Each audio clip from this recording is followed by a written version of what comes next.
Ever since I was introduced to scale architectural modeling in high school, I've been a big fan of what it can do for you.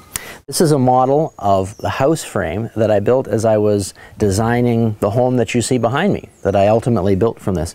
It allowed me to make all of the important decisions in miniature so that when it came time to building the real thing, I didn't have any worries that things would turn out funny. But there are also other benefits you can enjoy from architectural modeling. So let's go into the shop and I'll show you what I mean.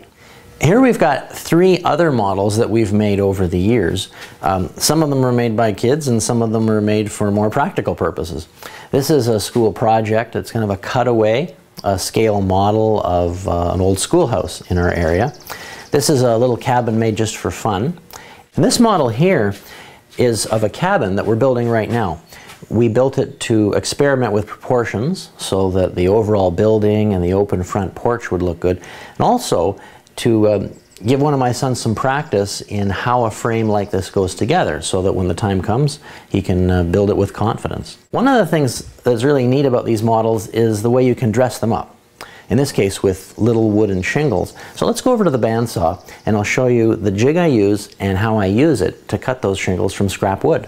The jig I use to make miniature shingles is just made from a piece of 3/4 inch scrap plywood. The key feature is this angled notch that you see in the corner. It cradles a piece of wood that I'm cutting the shingles out of and supports that wood at an angle relative to the bandsaw blade as I cut those shingles.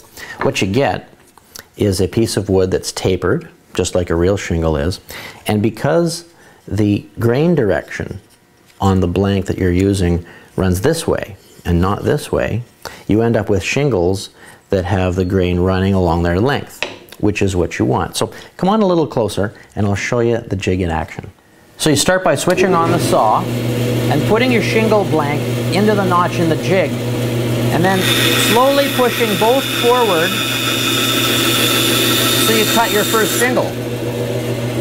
Now when you pull the jig back, flip the wood over, otherwise the end of the shingle blank will become progressively more angled as you cut.